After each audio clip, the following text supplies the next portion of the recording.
Ногоон байгууламжуудыг устгаад байна уу гэхээс ширээсэн нэмж чадахгүй. Хэрвээ ногоон байгууламж байвал яг хүмүүсийн харилцаа тестээр автоматар шал өөр болно. Тинч хүүхдүүд ханаж инээлсэн дуу цангинаад л волейбол тоглоод л тэгэл инээлдээд л тинч одоо юу стресс нэгэнтэйгээ зодтолцсон энэ төр юм болохгүй шүү дээ. Тэгэхээр одоо ийм судалгаа хийдэм бүр хэдий чинээ ногоон байгууламж өндөр байна, төдий чинээ ад жаргалын төвшин өндөр. Бүр тийм корреляц байдаг. Тийм. Одоо яагаад нөгөө happiness index буюу ад жаргалын индексийг харвал дандаа нөгөө Скандинавийн орнууд эсвэл баруун Европ тэргүүлдэг чинь тэрнтэй амар холбоотой байдаг байхгүй юу?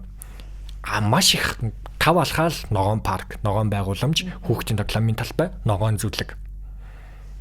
Тэгээд тэнцэнэ сайхан чөлөө цаг өнгөрүүлж яадаг, тоглож яадаг, пикник гэсэн ойлголт байгаа тийм нэг адил авчирч дэвсэл хуушур идэл дараа сууд юм уу яад ном уншд юм уу модны доор суугаад л тэр чин хүнд айгүй их ад жаргал өгдөг байхгүй юу.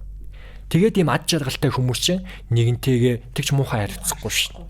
Хараалын үг нэгэнтэйгээсгүй тэгч хурдтай стрессдэггүй.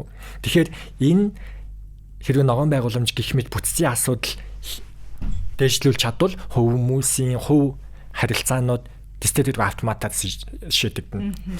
Тэрнээс иш монголчуудын хандлага одоо төрийн бодлого энэ төр цагдаагийн хэлсэн яагаад байна гэхээр шууд хувь хүний толгойтой ярилцах гэдэг байгаа байхгүй юу? Чи зүв бай. Энэ төр гээл. Шууд автоматар чи ерөөсөдөг чинг гэж ерөөсөдөг. Хувь хүнээс эхлэн энэ төр гэдэг. Тэр ямар ч боломжгүй. Бүх хүнд зүв бай гэж хэлээд үз. Хинч зүв болохгүй. Ногоон байгууламж оронд нь бариад үзтээ. Шал өөр болно. Зүгээр ингээ нэг ногоон байгууламж бас тэгж нөлөөлдөг гэж харин тийм төсөөлөг юм байна.